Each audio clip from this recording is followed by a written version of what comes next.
Greetings, good afternoon, good morning from wherever you are.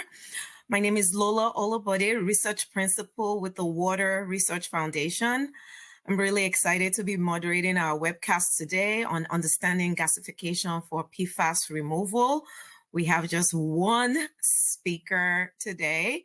And so this should be a very engaging, dynamic webcast. It's just for 1 hour. And so we indulge your attention. Before we begin, I'd like to just go through some housekeeping items. If you have any questions during the webcast, please put them in the question box at any time. We'll be doing a Q&A at the end of the presentation. The slides and the recording of the webcast will be available on the WRF website listed here. You could also download the slides now and access the link to the page under event resources at the bottom of your left screen. A certificate of completion will be automatically generated after the webcast. So if you have any questions about that, you could please contact Michelle Suazo. Her email address is also here. We indulge your and ask for your patience throughout the webcast because there's going to be a survey at the very end to fill out. And so next slide, please. So this slide here is showing you a presentation outline of what the webcast is going to cover. Understanding gasification for PFAS removal is a WRF project 5107 that just recently completed. So if you haven't read it, this is an opportunity to get a nice overview of that. So Dr. Mo, who is our lone presenter today, the investigator that took it from the very beginning to the end. We've had quite a dynamic team. This project actually came from our targeted collaborative program, which is really subscriber driven. And so a lot of active participation from both partners and our advisors on this project. So Dr. Mo will go over why gasification of pyrolysis. He'll talk about PFAS, total fluorine, and the results from his studies. We'll go over energy balance and talk a little bit about the technology cost perspective. He will discuss briefly the project findings, and then we'll have a discussion and about 15 minutes Q&A, which may go longer. That's okay. But if we're not able to answer all the questions within the hour, we will capture those and be able to push that out for your purposes later after the webcast. So before we begin the webcast, and I will introduce Dr. Mo after a mini survey, we want to know where everyone is from.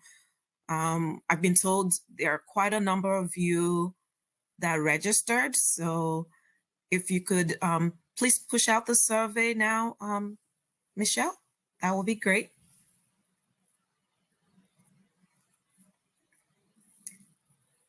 So please be encouraged to tell us where you're from. We'll give it about 30 more seconds.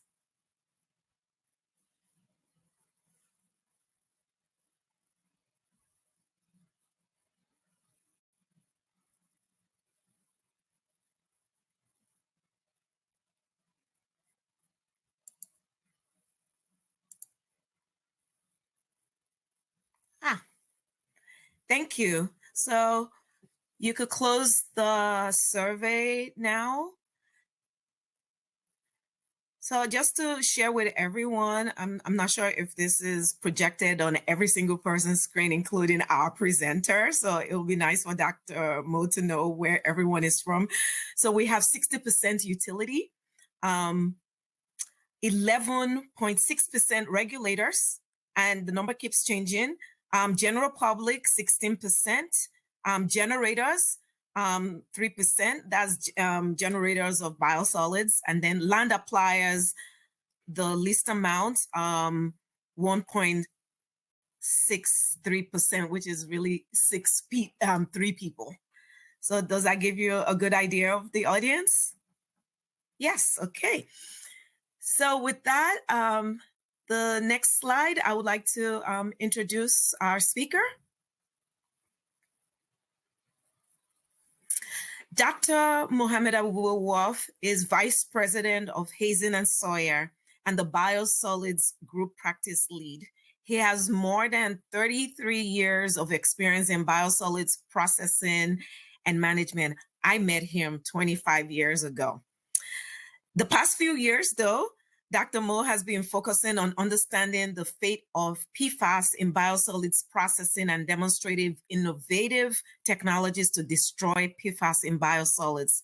He's a globally acknowledged biosolids processing expert with more than 200 conferences and peer-reviewed publications and 5 patents to his credit.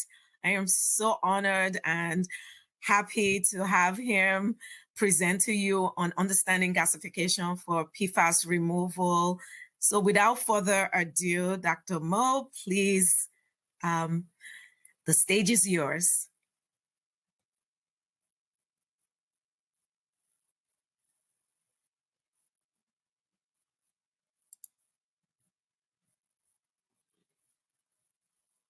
Dr. Mo, go ahead.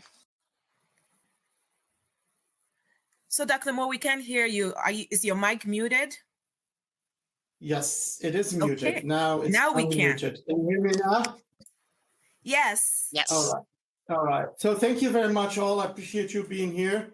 I'm going to be covering, as Lola mentioned, this WRF project, Understanding Gasification for PFAS Removal. And before I dive in, I want to acknowledge my colleagues here from Hazen and Sawyer. Also want to acknowledge one of my colleagues and, with my doctorate, Dr. Daria Durson. And also want to acknowledge Dave Mooney with Eco Remedy. I would like to also acknowledge the City of Edmonds for allowing us to do this basic study. I want to also acknowledge the WRF and the project subcommittee. We had really a great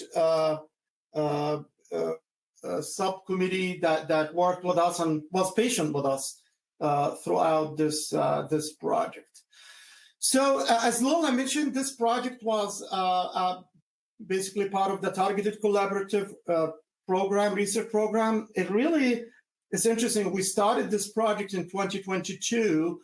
The final report, again, was published last month, so you should be able to download it if you're WRF subscribers. And want to acknowledge also the Portland Water District in Maine, and mainly Scott Farman, for being the sponsor of this study, Alex Renew, Middlesex County Utilities Authority, Deer Island, and WRA.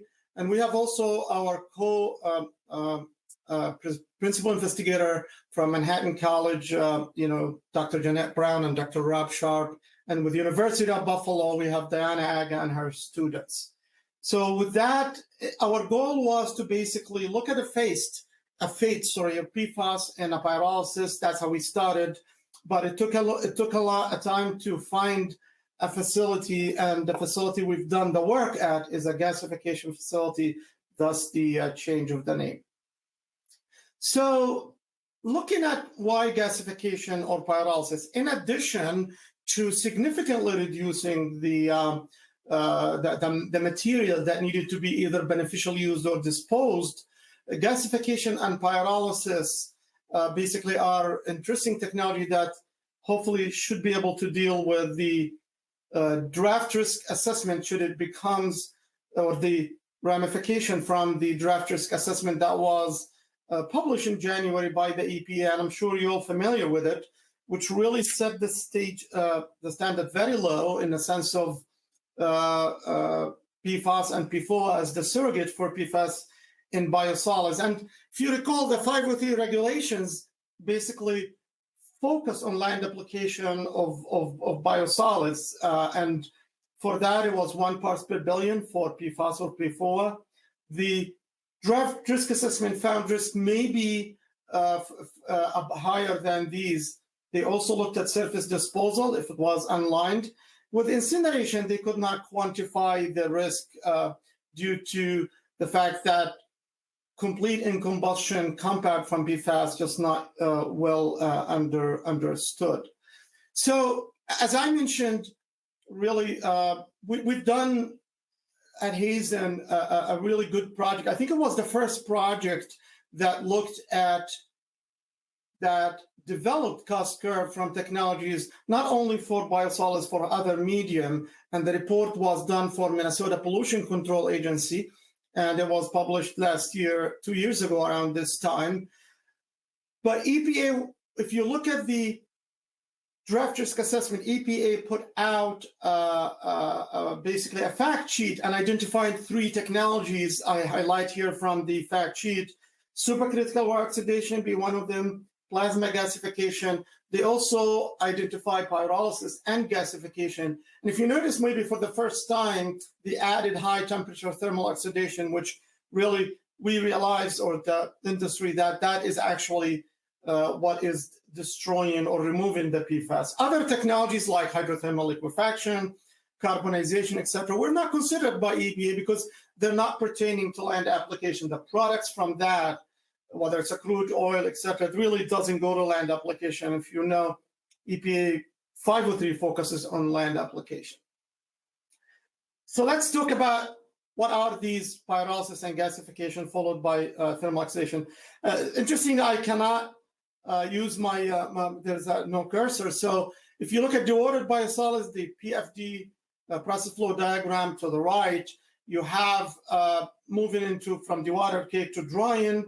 Drying need to be greater than 75% or more. Some thought 90%. Go to the gasification or pyrolysis. Depending on the air supplement or oxygen and the temperature, that's the only difference between these 2 processes as compared to the well-known combustion or incineration. You generate syngas.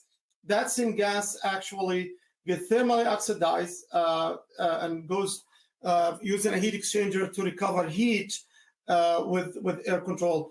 The product from this technology is usually biochar or inert material. So that's process flow diagram is the diagram that we have been using as practitioners for a while. And what we will find out from this project that this is actually not accurate. And we'll explain to you why. So the state of the knowledge when we started this project 2022, here it is. If we look at the pyrolysis and gasification, it's really 3 or 4 processes. It's the thermal drying or drying, gasification, pyrolysis, and thermal oxidation. If we draw a box around them, we know that there is PFAS coming from a sludge or biosolids. There was no PFAS detected by 3 vendor data points in the biochar or inert. There was some PFAS coming out from the water. If you think where the water are, that is the scrubber water coming out from cleaning the air.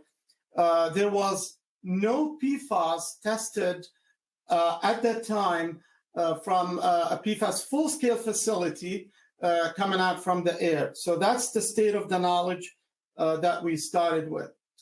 Before I start, I want to look at really one of the first studies that looked at a full-scale facility that having a biodryer and a pyrolyzer at the time that was done at the Silicon Valley Water Commission it was an EPA study that was published in 2022. Here's the publication. When you get the presentation, you can download it.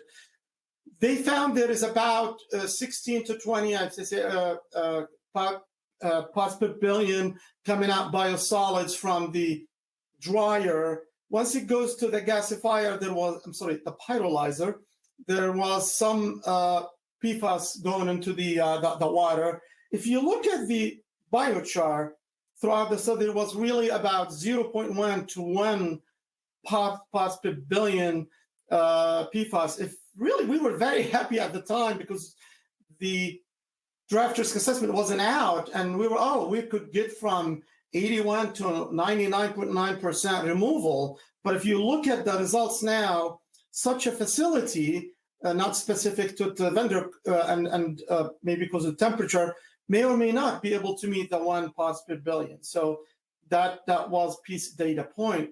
Another data point while we're working on our project, our colleagues at Brown and Caldwell were also working at a bench scale at the same, I believe, facility. And what they found, they normalized the PFAS, as you can see, it's going. They got like I think it's a bench scale, but large size bench scale that able to take dried material, pyrolyze it, and then thermal oxidize it. What important are the temperatures and the residence time here? When you look at the data that was again published last year, there is, you look at the PFOA, for example, it's at the border of the 1 parts per billion. If you look, interesting enough, from this data point, you'll see that most, or 69%, about 70% of the PFAS was in the biochar as compared to that. So it's really, so this is the air coming out. They measured the air the PFAS coming out in the air. They also measured the PFAS that's coming in to really close the mass balance. So these are 2 good data points. So our testing was done at the full-scale testing facility at Edmonds, Washington, basically by EcoRemedy. It's an EcoRemedy facility. It's a complete system, as you can see from the picture, with a drum dryer and a gasifier and air cleaning, etc. It's a tight, basically, building. It was an incinerating building before. And I think I heard from our colleague at EcoRemedy that if you are interested in going and seeing it, I think mid-June, July, and August, you can coordinate and you can go and visit it and see it operating. So I just want to, it's interesting, again, I thought I would have a mouse or something, but if you look at the right side of the picture here, you can see that you have the cake biosolids moving in to basically to the dryer. From the dryer comes all the way, puts into the gasifier, then thermal oxidized, and basically that air uses to dry the solid. So that's how a facility is going to look like if you basically not kind of cramp it in an incinerator building. All right, so our testing was done. We had 9 data points, sample data points. If you can, this is the process flow diagram, a little bit simplified, but more like what's going on. You have the cake solids that's coming in at SP1 from the bottom, and it get mixed with recycled dried material. It goes then to the, with SP2, that's to feed the gasifier and thermal oxidizer. We did not measure we could not have ability to measure the PFAS in that out of the thermal oxidizer, but you can see our colleagues at BNC were able to do it at a lab scale. So we have a data point. Then you go to that from the solids. Basically comes out, the air get dried, the solids that goes back into the drying. Then the dried material with the air gets separated by the cyclone. The air gets cleaned and go back to the vent, and the dried material back again to the to be mixed with the incoming material. This is a picture how it looks like. Just want you to see it. This is the drum dryer to the left, and this is the gasifier with the different air treatment to have a tighter control on the process. This is really interesting pictures. We hired a professional photographer to take pictures because we were again wanted to a lot of people to see what we were doing. And you can see here, this is the material being basically gasified, and this is the flame from both. And this is Dave Mooney looking. So if you see, this is what he actually seeing right now into the lens of the gasifier. Our testing was really major component of the testing was to measure the PFAS in the air. So we had used at the time OTM 45. Eco-Remedy had contracted with Mustardi plant to come and do the testing, and part of the testing was to do the PFAS, that's for the air emission. So it's testing. If you look at the left picture, this is the OTM file, which required you withdraw air, and that air needs to be withdrawn for minimum of a 3-hour continuous operation. That air basically get condensed into the glass bottles in the middle, then get transported to Eurofin for measuring the PFAS. That is an expensive testing to do. I believe for this project, it cost about $40,000 to do. So just this is our first result that I want to, the reason I'm showing this result for you is that basically PFAS concentration across the dryer. What we found is the dryer basically, the drying reduced PFAS in the solids by 51%. Other, paper showed about 60%. So we were okay with that. So some of that 50% of the PFAS stays in the air. That's the reason I'm showing this slide for you. So when we look at the actual process flow diagram, this is really important to know. You get the cake solids, you get dried by the thermal dryer.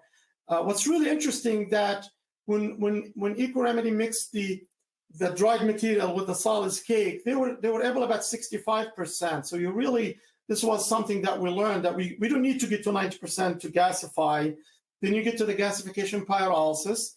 Depending on the air, how this is biochar or inert. The flue gas after the thermal oxidation, that's the one usually would not have a lot of PFAS. Matter of fact, would be very, very little. And that is going to the one that get to cool down a little bit. That goes back to the thermal dryer to use the drying material. And that's when that air that doesn't have PFAS picks up those 50% PFAS. That's where it gets scrubbed, and that's go to the air. So the air emission from those facilities is mainly from the dryer, not from the gasification, thermal oxidation, or pyrolysis thermal oxidation. So our first lesson, yes, that was, I really presented this diagram for many presentation, and it was good to learn that this is the right diagram. Actually, it is not, the air does not come from the gasification, that goes emitted mainly. All right, now this is the, we measured basic, took the PFAS, we measured PFAS, total fluorine, and basically total organic fluorine at all these samples. We only measure basically measurable PFAS in the air because of the cost. We also, this showed you our temperature was a bit higher, both and residence time, for the gasification process as compared to the other test, and also 90 minutes as in terms of residence time in the gasifier. So that is these are the sample. You can see that in the report. So I don't want to go through every data points. The way we calculate the removal is really PFAS-N minus PFAS-F divided by PFAS-N, and we normalize all the results in terms of as fluoride. The reason to do that, because as you know, there are different molecular weight of these, and we don't want to differentiate between short chain, long chain. We want to basically look at all this as a mass of fluoride moving in per time. That's how we calculated the load. In the report, you will see that we were interested in having different, as you can see to the bottom of the slide, you'll see bar charts, etc., that having the speciation, if we want to call it, the different types of compounds we measure in each one of the sampling point. But if we want to look at that picture as a whole, as a big box, without looking at what's happening inside, our results showed the following. If you have 100 mass flow of the PFAS measured compounds, when we look when after the gasification and thermal oxidation process, there was none detect in the sand that's coming out from the facility, and that was basically verified by two testing, one by Eurofin and one by University of Buffalo for that matter. So that is so that's the air comes out here. The air from the dryer is the one that gets scrubbed where it has the PFAS in it, and that the scrubber water air have about 13.5, let's say 15 pounds, and then after that cleaning, basically there's about 5.5 PFAS only, and that's how the air treatment. So there will be no PFAS coming out from this one, and it picks up the air going back. So when you look at the entire system, there's about 80% removal of PFAS. But the good news is that there are no PFAS in the end product, again, with higher temperature and residence time.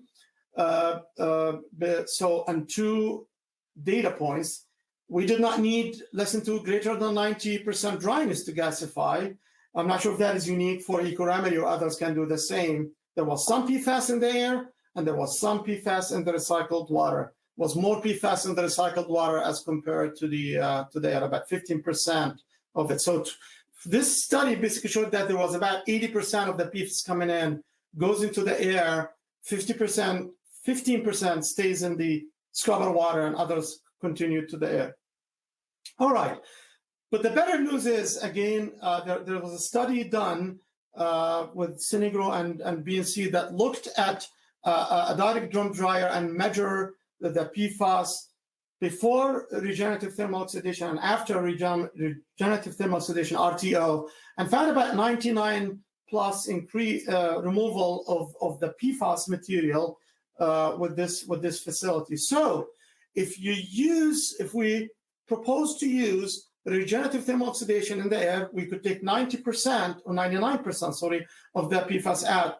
If we put granular activated carbon, which is a proven technology for removing PFAS from the liquid system at a 90%, we could remove, again, 90% of that PFAS from the scrubber water. What's really nice, you can take that granular activated carbon that is spent, put it back and use it as an energy and basically keep circulating if the plant cannot take that recycled stream back.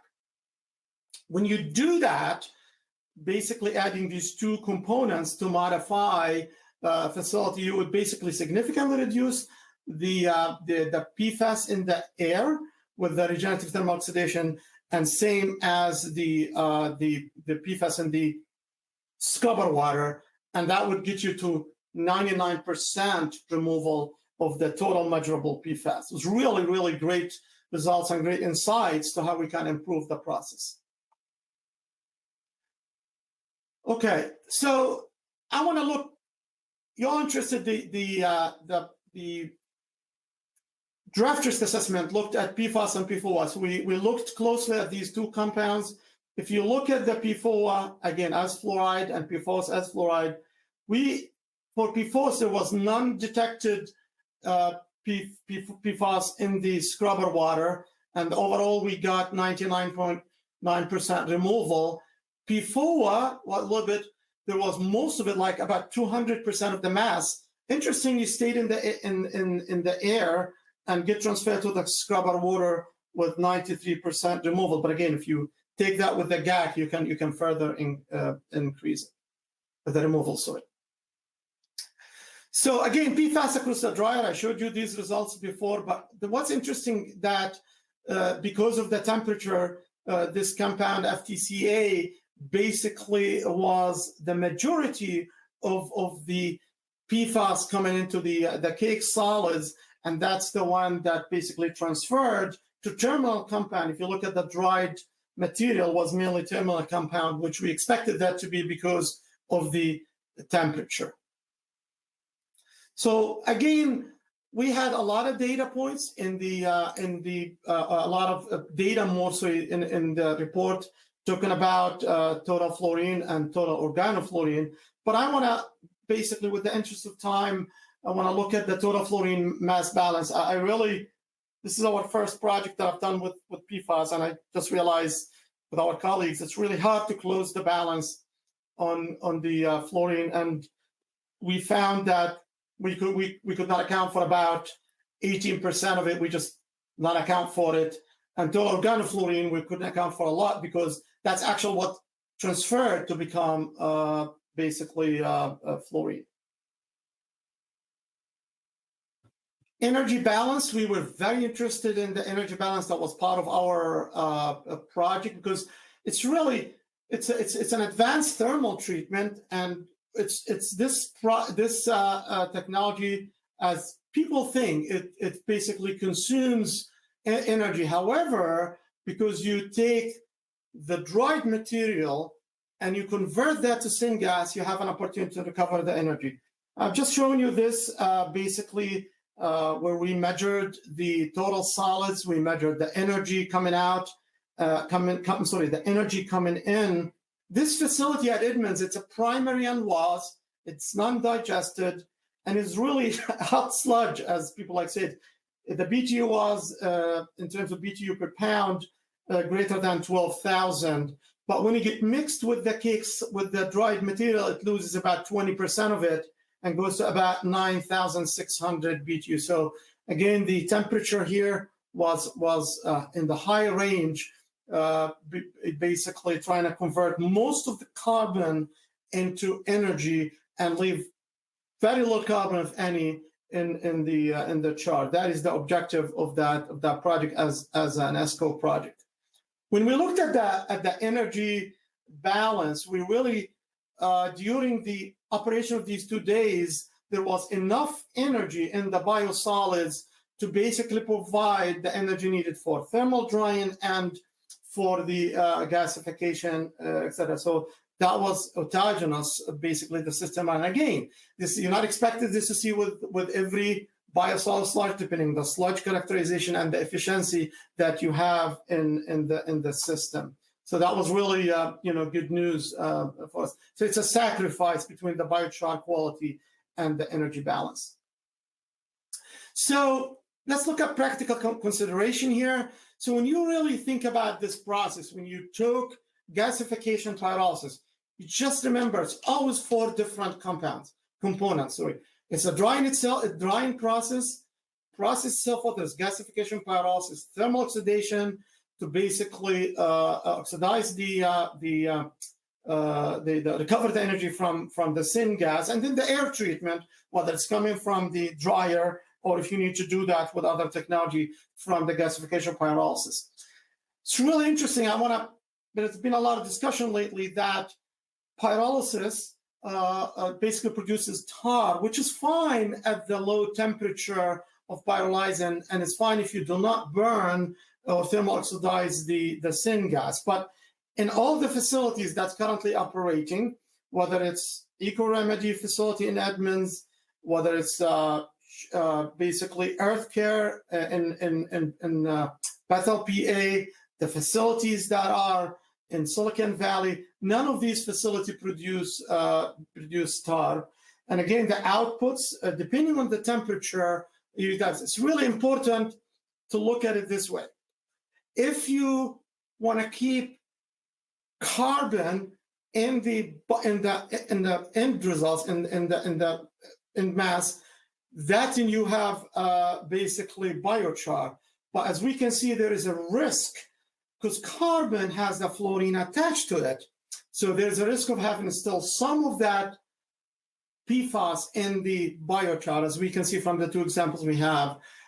If you want to use most of the carbon in the material for energy, then you want to basically take all that carbon, transfer it to syngas, and you have very little carbon. And with that, you have basically less potential to find PFAS in the inert material. Just pay attention to that. It's really important finding from not our results, from the results of this industry. So let me go about just want to look at the technology perspective. Part of our work was also to look at life cycle cost analysis. We've done a lot of work looking at different master planning. I think I did this paper at WEFTEC 2023. I'll be glad to provide you the manuscript. If you have results of this, you can click on the link and go for it. We did about half a dozen utilities and found basically these technologies to be rising to the top. And if you think about why, the next slide basically gives a good idea, because if you look at a facility that is 10 mgd, non-digestive, a 10 dry ton a day, that facility is, think about it in the New England, with a minimum $100 watt ton, they're basically spending about $2.1 million for disposal at a landfill using that the material. If by significantly reducing with thermal drying and pyrolysis or gasification, you basically can save about about $2 million a year. So over 20 years, it's a significant savings, and that savings can pay for itself. Another example that we found, and we've done this work with Anne Arundel County in Maryland, with 7 plants, about 40 dry ton a day, and we basically found that pyrolysis or gasification, we just use the pyrolysis as an example there, that it's much lower life cycle cost as compared to digestion or drying or the current management itself, with about 12 payback period. And we understand that Anne Arundel County is looking to demonstrate this technology before moving, full scale. So the take-home messages that I want to leave you with is really PFAS in everyone's mind at wastewater treatment facilities or water resource recovery facilities. So you start the planning process to know what to do. You want to basically figure out what do you have, how much in the biosolids, and where are they coming from. And the best course of action is trying to reduce what's coming into the facility through looking upstream and trying to figure out where PFAS is coming. I'm finding most of it coming from landfill leachate, certain industries, septic. So you want to identify that and try to find it. Gasification pyrolysis, they are emerging. We could talk about basically about half a dozen facilities across the nation that is up and coming. Can remove PFAS, but there is a trade-off between biochar and inert. I just want to make this point very clear. This is one data point at a full-scale facility with one technology provider. So we really need more full-scale data on different sludges and different technologies. I visited 2 facilities last week consecutive. One was in Bethel, PA, with basically Earth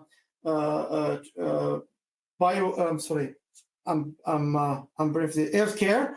It's about 80 dry ton a day, and they were looking to do testing on the PFAS at the facility over the next couple of months. I also visited the demonstration Chartec facility at Senegro and Blue Plain City of Baltimore, not Blue Plain, Back River in Baltimore, and Senegro is looking to do that testing also. So we really are looking to have more data points to relax people about, this is really, we can remove this PFAS using these technologies. And again, there is significant mass and volume reduction. And as we can show, they can be cost effective, but you have to do your own facility economics. The cost effectiveness depends on your energy costs, your beneficial use costs, etc. The more you pay now for beneficial use or land application, the more technology is going to be cost effective, because you'll end up with not a whole lot to basically. So with that, I think we have 20 minutes left for Q&A, and I appreciate your time, and I hope it was worth your time. Thank you. Thank you, Dr. Mo, for that very insightful presentation. Yes, quite a number of questions have come in, and I encourage folks to keep on asking the questions. We'll get through as much as possible as we can during the call. And if not, we would prepare and package it for your viewing pleasure post the webcast. So let's dive right into it. The first question is from Parisa at Metro Vancouver, and is asking about the temperature of the biosolids in the drum dryer. So yes, it was, you had a slide. I can figure it out. Let me see. The temperature, I do not remember numbers. Let me look at it again. The temperature drum dryer was, I think, about 790 or so, something like that. But it's in the report. I don't have it at the top of my head. Okay. So we'll get back to you, Parisa, with more accurate numbers. But for now, the guesstimate is 700, right? I think so, but I can open the file and get it, and while we talk, if I can, or maybe I'll. You can move to the next question. Okay, so the next question is from Parker Water and Sanitation, Erica. She's asking if granular or powdered activated carbon can be used in drinking water, can be reused for the air scrubbing or as a supplementary feedstock. Well, the question is any carbon can be used as a feedstock. It's really interesting. When I was at the merchant facility last week in Bethel, there was a lot of kids, with cat food, and I was like, well, what is cat food? Because it was, spent cat food. They were getting it. I'm going to feed blend it with the dryer. So anything that can be pushed through with carbon can be used as active carbon. Matter of fact, if you really go and look at basically the activated carbon manufacturer, the way they recover the activated carbon is very similar process to gasification pyrolysis, which basically volatilize the PFAS and basically regenerate the carbon and basically thermal oxidize the basically what comes into the air. So you'd appreciate this next question because during our WebTech workshop, a lot of people were asking, including me, where is the removed PFOA and PFAS or PFAS material, and what do you do with it from a disposal standpoint? I know there was one presenter that said, poof, it's gone. But Dr. Mo, where is the removed? It's really not. I mean, if you look at there was a paper. I'm trying to find it. That's what I wanted to have too. But there was a paper that was published by an Australian, basically, which really it's the fluorine. The fluorine basically comes at the end of a hydrofluoric acid or fluoric acid. So it becomes part of the salt that. We have not yet operated enough long term to figure out, we would love to do maybe after 3 years operation to just kind of look inside some of these, whether it's the gasification or pyrolysis, and take a scrap material out from the inside if it gets stick to the inside. But right now, I think it's just become, or salt, that is, we cannot basically, it's not identified as part of the basically what am I have a brain freeze in the material. The process. Yeah. So that question came from a Perstruck, and he's with Whitman, Requat and Associates, a legal law firm. So the next question is, what was the volume reduction percentages of the process from pyrolysis input to output of the biochar? It's really about, usually it's about 93 to 95% reduction. For us, there was basically, if I look at it, was maybe definitely more than 95% reduction. So Joshua Phillips had another question. So he's the one that asked this question. And so I don't know if it's a follow-up, but yes, it is. Are there studies focusing on proper end use of the biochar? Absolutely. There's a lot of studies right now coming to biochar. It's really interesting. Dr. Linda Lee is looking at basically taking the biochar and using it for soil remediation. If you look at right now, biochar is almost like activated carbon if it's biochar, and that is have a lot of absorptive capacity for heavy metals, etc. It can be used as a land application. Its carbon is fixed there. You can basically try to figure out how to extract the phosphorus out of it with acid. It has really the most diverse kind of like usage as compared to biosolids. One example that we found when we were doing price that cement kilns are willing to pay really nice amount of money by mixing the biochar. It had to be fine though. It has to be very fine material with the cement in the concrete making. With that, you basically are sequester the carbon for thousands of years, and accordingly, they get a really good carbon credit that they need. And they're willing to pay up between $100 to $200, but again, they have to pass the ASTM compression test of the concrete, and that could take a year. But there's really there's not a lack of kind of like beneficial use for the biochar right now. Okay. I really like this next question because it impacted the project. We changed the title, right? So the question speaks to the term gasification and pyrolysis. You seem to be using it interchangeably. The Richard Kershaw from Yorkshire Water understands that these are similar but different processes. Is Eco-Remedy a gasification or pyrolysis process? So Eco-Remedy is a plant or facility. Yes, Eco-Remedy is a gasification technology. What the difference really between gasification and pyrolysis? Gasification, you start with the pyrolysis and then you move to the gasification. Gasification has about 30% of the oxygen need for complete oxidation of the organic material in the sun. While pyrolysis really does not have any air, the temperature in the pyrolysis is supposed to be lower than the temperature of gasification. That is in theory.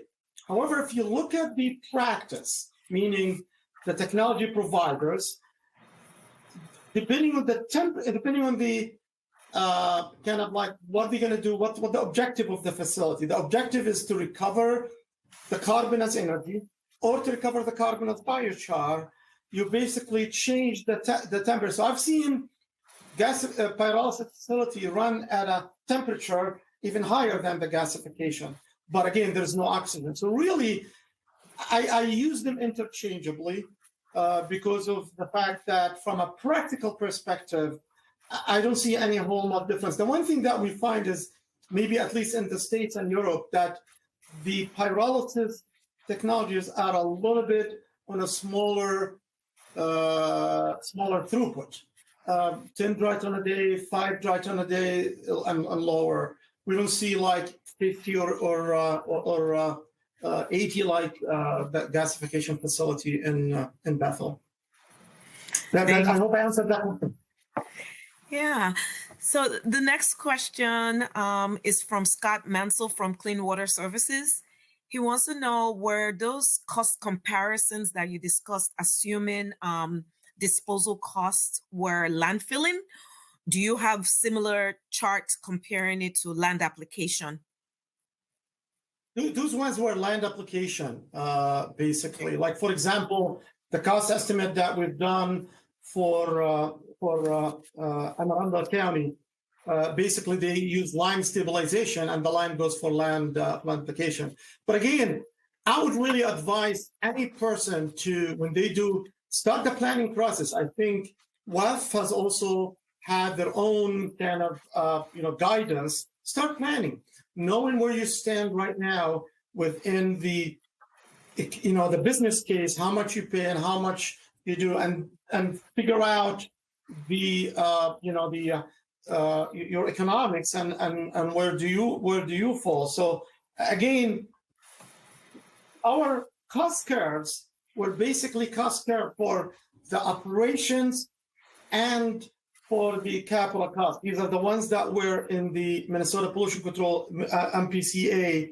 We did not consider the kind of the disposal or beneficial use for the material. So you're going to add that. We were only interested in the operating cost without the fees at the end, neither for the biosolids nor for the biochar.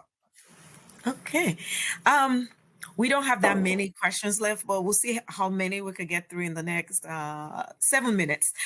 So did you look at greenhouse gas production? And this is from Scott Sibley from City of Toledo.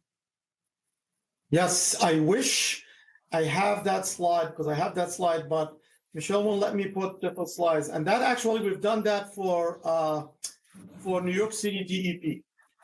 Project. We've done a project for New York City DP planning. We looked at greenhouse gas emission and what's really interesting that these technologies, meaning technologies that produces biochar and use low temperature thermal drying, where that kind of like a carbon sink compared to it. And so these technologies actually can help reduce the carbon footprint.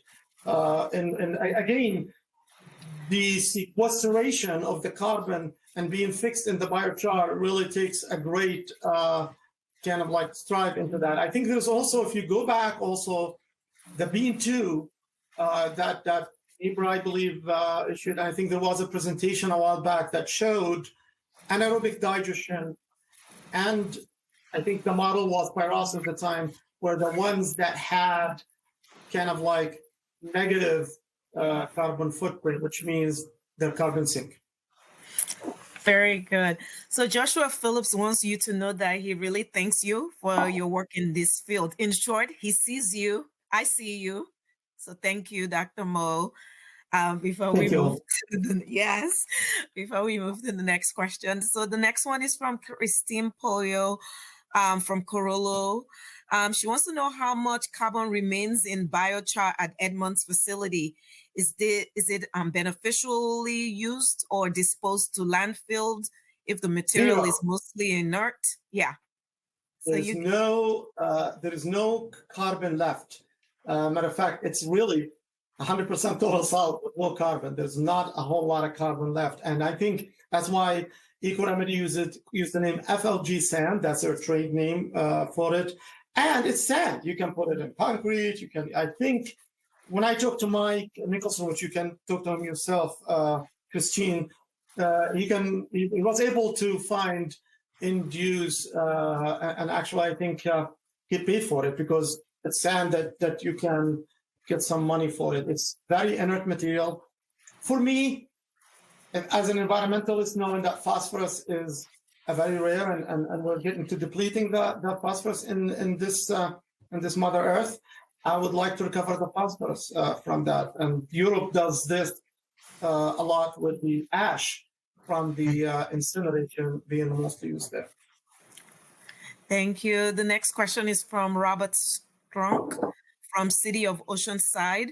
How dry is the cake after it comes out of the drying drum? So this is the 700 degrees centigrade drum temperature. Yes, it comes 90 out of the dryer. The way the facility is designed, Robert, is basically if the gasifier and thermochemical are down, the dryer is designed to give you 90% more to basically meet the class A. However, the way EcoRemedy operates is they take that dried material, and I think they mix it 5 dried material, 1 mass of cake solids at 22, and that goes about 65% going into the gasifier. So the dried material out of the dryer is always greater than 90%. Okay, So I'm not sure if this is a comment, but I'll get to the question later. So I'm skipping the order.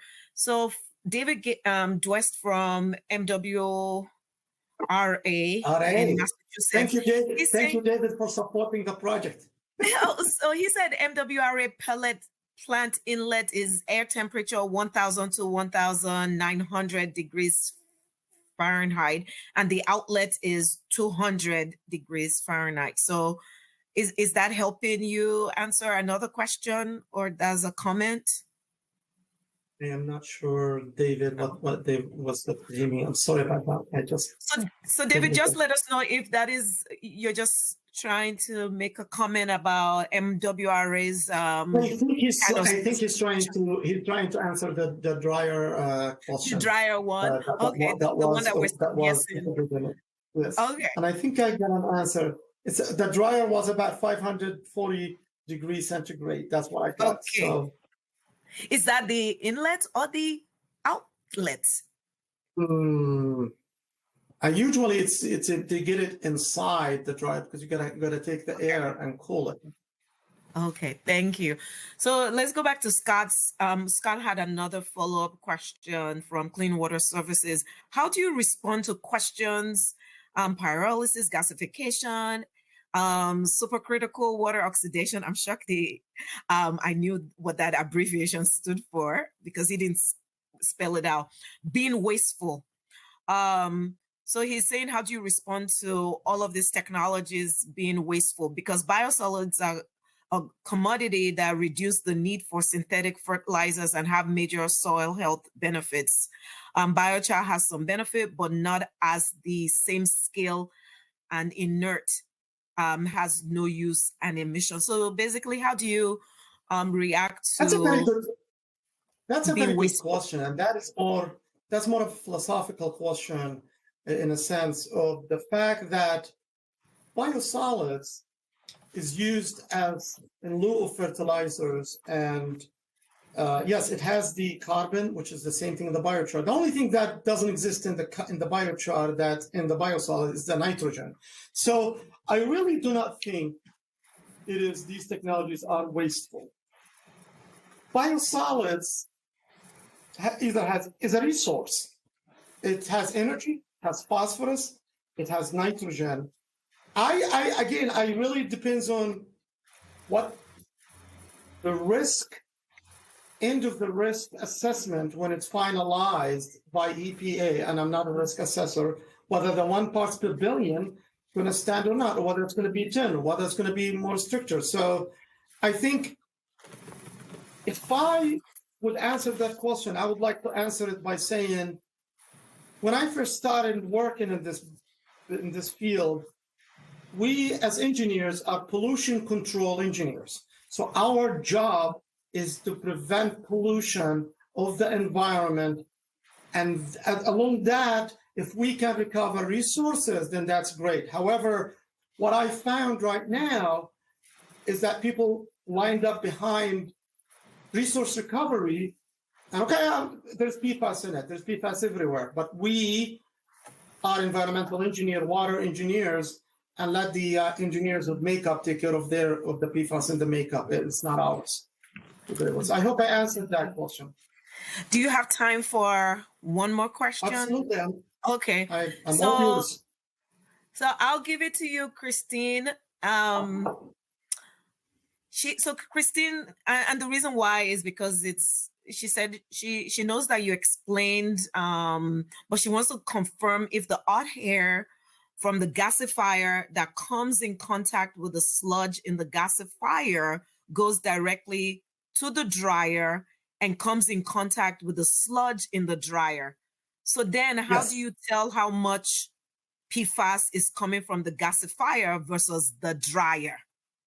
That's a good question, and that's a very good question. We did not measure that point, Christina, and that's why I really like our colleague Lloyd Winchell, because they have done that and showed very little PFAS in that air from that water environment research publication. So we know at that temperature, there's very little if even undetected PFAS. There was, again, you can go back to the slides, Christina, and find it was very little. It was actually another data point from, I think, Comoros of all people, who found at 2,000 degrees Fahrenheit, 1,000 degrees centigrade. That is the, again, but temperature is not the only factor. That is the temperature able to break the bond between the carbon and the fluorine. So if we reach that temperature, we know we broke that carbon. Again, you can have time, temperature, and turbulence. I think I learned that lesson. Thank you so much, Dr. Mo. Just so that you know, we had like 8 outstanding questions. So if you don't mind, we'll share that with you so that you could respond. Please. And we could share that and respond to those folks so no one feels left out of the conversation. They were totally new and some follow up to that. So that's how we'll take care of that. That's all the time we have for today's webcast. I want to thank you all for staying on, paying attention, engaging. Dr. Mo, our lone presenter, he didn't even get to break, but take several sips of water. And so because of that, to express your appreciation and gratitude, please stay on for like an extra 30 seconds to fill out the WRF survey. What kind of webcast do you want in the future? Just give us good feedback. Do you want something like this? Other new topics? So please stay on to fill out our survey. Thank you very much. It was indeed a pleasure to moderate. I thought it was going to be like really hard, just one person, but you did a phenomenal job. Thank you so much. Thank you, Lola, and thank you to Worf really for leading the pack on the research on the water. My professional journey started with Worf, and here we are, 30 years back again. Thank you. So Michelle and David, it's all yours.